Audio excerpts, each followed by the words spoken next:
Johnny, Johnny. Yes, Papa. Eating sugar. No, Papa. Nope, we're not talking about it. Alright, welcome back to last month on the internet. So, a couple of things went in this past month. I've started college, which has been alright.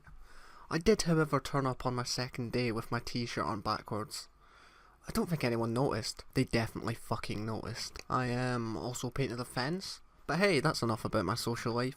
Let's get on with the video. So, starting off we have the specimen who goes by the name Morgs. Probably because most of the content on his channel is in fact dead. He's made a few questionable videos in his time on YouTube. Yeah.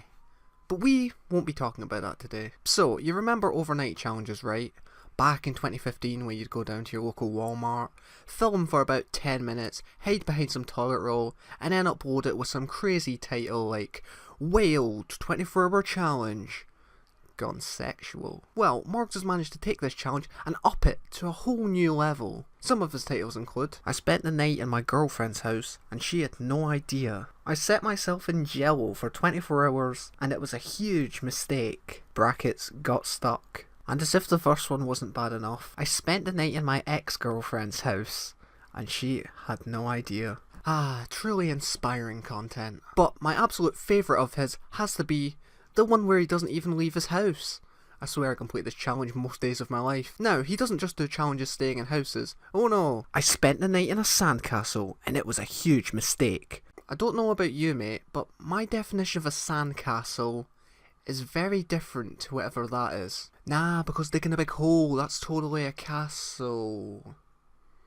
Oh, sorry about that. I just got distracted.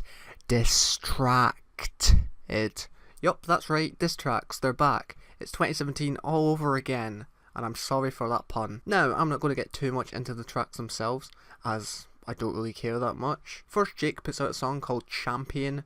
It's pretty much just 4 minutes of him bigging himself up. Apparently the beat was stolen from one of KSI's previous songs. I'm not sure, can't be arse checking, but yeah, that's a thing. Deji then fires back with, well, it's another Deji diss track, isn't it?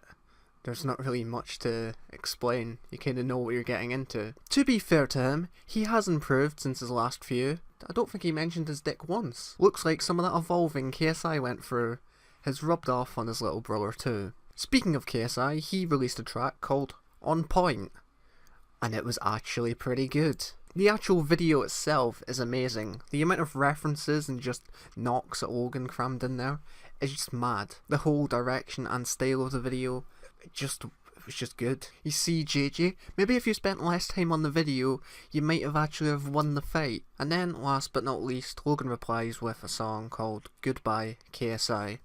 And to be honest, it's okay. There's no way he was going to top what KSI done, but with the little amount of time he had, yeah, it actually turned out pretty decent. I'll give him props to that one. But now, for the moment you've all been waiting for. What did I think of the fight? Well, it was alright, wasn't it? I mean, it's pretty bullshit that it came out as a draw. KSI totally pulled that back at the end. He should have won. But, hey, what can you do? I've seen a few people saying it was rigged. Myself included at the time, because I thought it's just too perfect just the way it's worked out. But on reflection, I do think that it does make sense that it was a draw. I mean, JJ won 3 rounds, Logan won the other 3. Although I think JJ used a little bit more technique in his rounds, Logan did admittedly throw more punches, so yes. It's a hard one to call, really. One thing I will say though, they both stuck it out, they both fought to the end. And for that, I respect them. But my absolute highlight from this event has to be the Jake Paul Deji fight. I was not expecting Deji to do as well as he did. I mean, yes, at the end of the day, he did lose, but the amount of heart he showed in that fight, I mean, he stuck that out like a warrior.